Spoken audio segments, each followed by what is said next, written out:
Ya, saya jemput sekali lagi Datuk Nuraini binti Ahmad.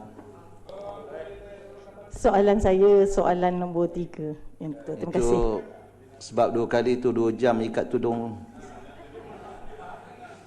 Sila Yang Menteri. Terima kasih Yang Di-Pertua Dewan dan terima kasih kepada Yang Berhormat Padri Sulong. Tuan Yang Di-Pertua, terlebih dahulu izinkan saya menjawab pertanyaan ini bersekali dengan 4 pertanyaan lain, iaitu daripada Yang Berhormat Dungun pada 9 hari bulan November 2016, Yang Berhormat Indra Mahkota pada 10 November 2016, serta Yang Berhormat Bukit Bintang dan Selayang pada 22 November 2016 kerana ianya menyentuh isu kos sara hidup dan harga barang serta langkah-langkah kerajaan dalam membantu rakyat menangani isu tersebut. Tuan Yang Di-Pertua, Ya, sila. laporan The State of Households merupakan laporan yang diterbitkan oleh Institut Penyelidikan Khazanah KRA pada bulan Ogos 2016 dengan memberi penekanan terhadap kedudukan isi rumah susulan daripada keadaan ekonomi global yang tidak menentu. Antara fokus yang diberi di dalam laporan ini ialah pertumbuhan ekonomi dan pendapatan isi rumah bagi tahun 2012 hingga 2014 berdasarkan data-data daripada Jabatan Perangkaan Malaysia. Inflasi harga makanan pada 3.6% yang dilaporkan dalam laporan tersebut adalah tinggi berbanding dengan kadar inflasi iaitu 2.4% disebabkan oleh kenaikan harga bagi barangan makanan seperti ikan, produk tenusu, telur, daging dan lain-lain.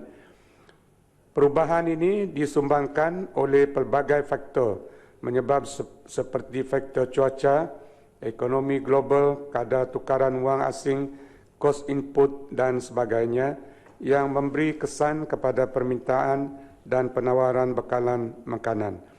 Namun, kerajaan masih mempunyai kawalan dalam aspek tertentu.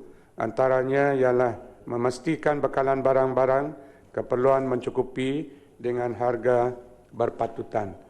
Kerajaan telah melaksanakan beberapa program bertujuan untuk mengurangkan bebanan kos sara hidup yang meningkat.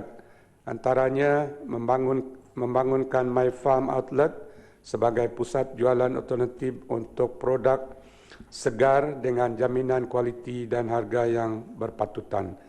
Kementerian ini juga telah mengambil langkah-langkah kawalan harga barang melalui penguatkuasaan undang-undang dan pelaksanaan beberapa program antaranya seperti berikut. Penguatkuasaan melalui Akta Kawalan Harga dan Anti Pencatutan 2011 terhadap peniaga yang cuba menaikkan harga barangan dan disaki mencatut. Pemantauan harga barangan keperluan harian rakyat khususnya makanan di seluruh negara setiap hari oleh pegawai pemantau harga barang. Sebarang peningkatan mendadak harga barang atau makanan akan dikesan segera bagi membolehkan kementerian mengambil tindakan serta-merta.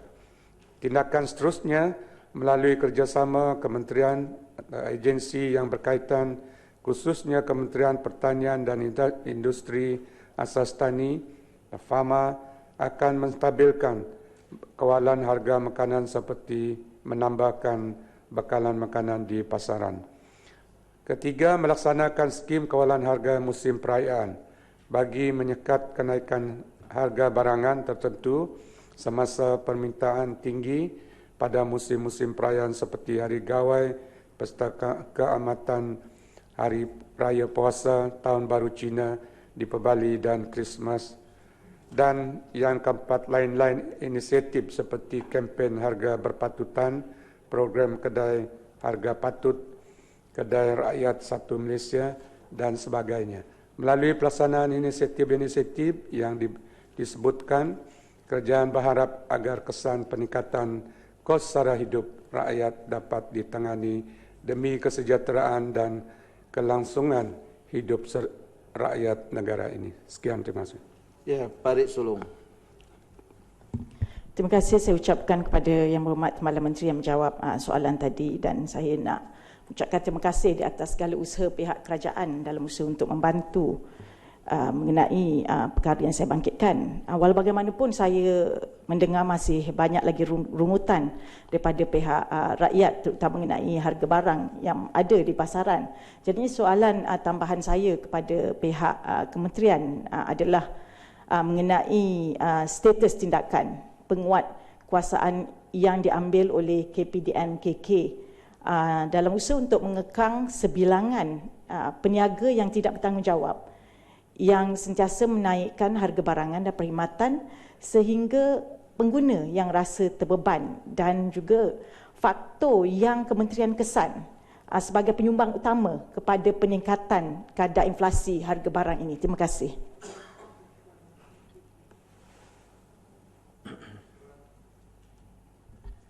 Tuan Yang Ketua, terima kasih kepada Yang Berhormat yang bertanya soalan tambahan. Kementerian Perdagangan Dalam Negeri, Koperasi dan Kepenggunaan senantiasa menjalankan pemantauan dan penguatkuasaan yang rapi sepanjang masa dan mengambil perhatian yang berat dalam memastikan harga barang di pasaran berpatutan.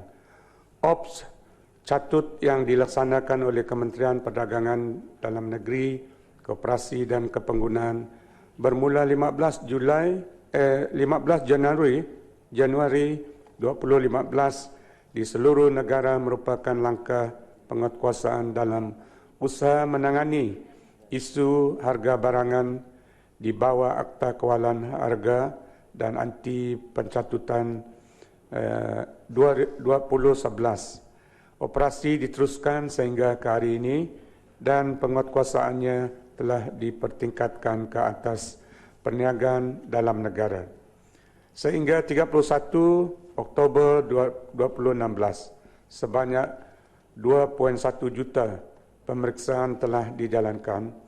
Daripada pemeriksaan tersebut, sebanyak 4,321 notis di bawah Seksyen 21 AKHAP 2011 telah dikeluarkan terhadap peniaga yang disaki mencatut kerana telah menaikkan harga atau mengenakan harga yang keterlaluan tinggi. Hasil tindakan ini sebanyak 357 kertas siasatan telah dibuka sehingga kini sebanyak 41 kes telah didakwa di Mahkamah Session Khas Anti Pencatutan di mana sejumlah 38 kes telah selesai didakwa. Kes yang telah dijatuhkan hukuman telah dikenakan denda keseluruhan berjumlah RM764,500, manakala 2 kes lagi masih dalam tindakan pendakwaan di mahkamah. Jumlah kes yang telah dikompaun pula ialah sebanyak 21 kes dan jumlah keseluruhan nilai kompaun ialah RM214,000. Sekian, terima kasih. Ya, Kepung. Datuk Seri Yang Ketua, daripada jawapan tadi itu bukankah itu kadar inflasi ini bukan 2.4%, dia lebih daripada itu, mungkin lebih daripada 3.6%. Adakah itu tindakan penguatkuasaan dan operasinya dapat menyesuaikan harga di dalam pasaran dan juga dengan inflasi yang disebutkannya? Terima kasih Yang Berhormat Kepong. Dan kadar inflasi ini sebenarnya dia tidak dapat dikawal oleh penguatkuasa kerana dia bergantung kepada banyak faktor. Faktor seperti kejatuhan nilai mata wang ringgit Malaysia, itu satu, dan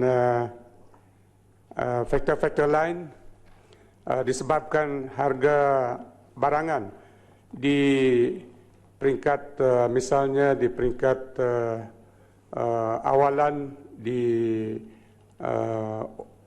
oleh petani-petani kita pun meningkat, dan ini semua termasuk faktor-faktor lain yang menyebabkan kadar inflasi ini meningkat, termasuk juga kos pengangkutan dan lain-lain.